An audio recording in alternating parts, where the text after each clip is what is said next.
Queridos hermanos, que la paz del Señor esté con todos vosotros. Este viernes la liturgia nos presenta en el Evangelio la versión de San Lucas de la expulsión de los vendedores del templo. Jesús llega al templo y se encuentra allí con la gente que está comerciando en la entrada del templo con los distintos animales que se vendían, que se sacrificaban. Están los negociantes con las monedas para el cambio, para préstamos, etcétera, de los sacrificios y las ofrendas que se tenían que hacer en el templo. Jesús entonces dice una frase que está tomada de la Escritura. Al expulsar a los vendedores, dice: mi casa es casa de oración y vosotros la habéis convertido en una cueva de bandidos. Dice que los que estaban allí en el templo, los sacerdotes, no pudieron hacer nada contra él porque la gente estaba pendiente de sus palabras.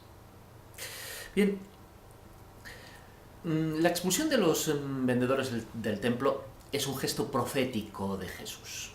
Es decir, con este gesto él manifiesta la voluntad de Dios Padre, en la línea en lo que había sucedido en la antigüedad ya.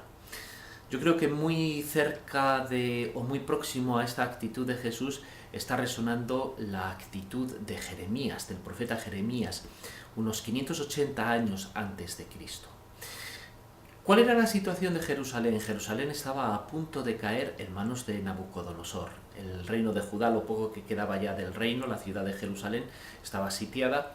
Pero los judíos estaban convencidos de que por solo el hecho de tener allí el templo, Dios los salvaría, a pesar de que sus obras eran especialmente malas y pecaminosas. Se habían apartado de Dios, pero ellos consideraban a Dios como un amuleto. Dice Jeremías: vosotros os repetís, es el templo del Señor, el templo del Señor, el templo del Señor. Pero como vosotros no guardáis la alianza, el Señor abandonará este templo y lo entregará a la destrucción y marcharéis al destierro. ¿Quiere esto decir que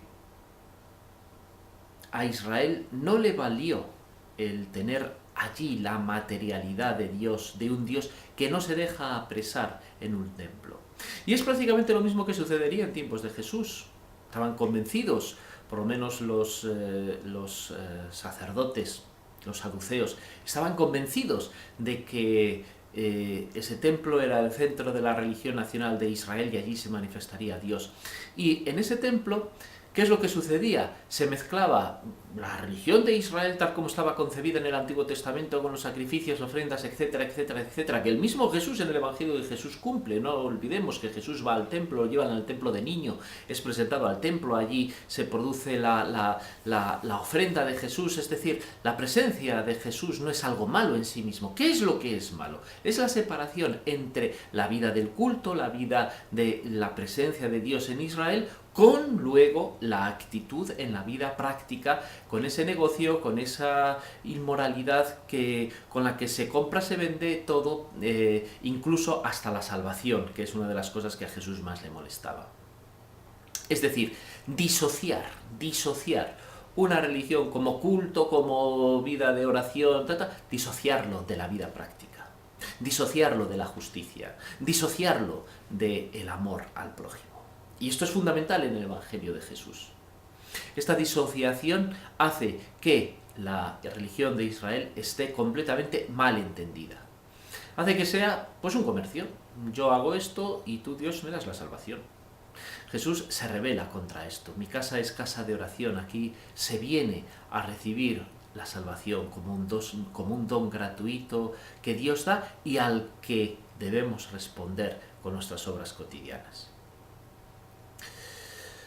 Estos últimos gestos proféticos de Jesús que estamos leyendo al final del año litúrgico, haríamos mal si los entendiésemos solo como algo que sucedió en el pasado y no comprendiésemos que es algo que también hoy nos quiere Dios manifestar para que actuemos en nuestra vida conforme a aquello que sucedió.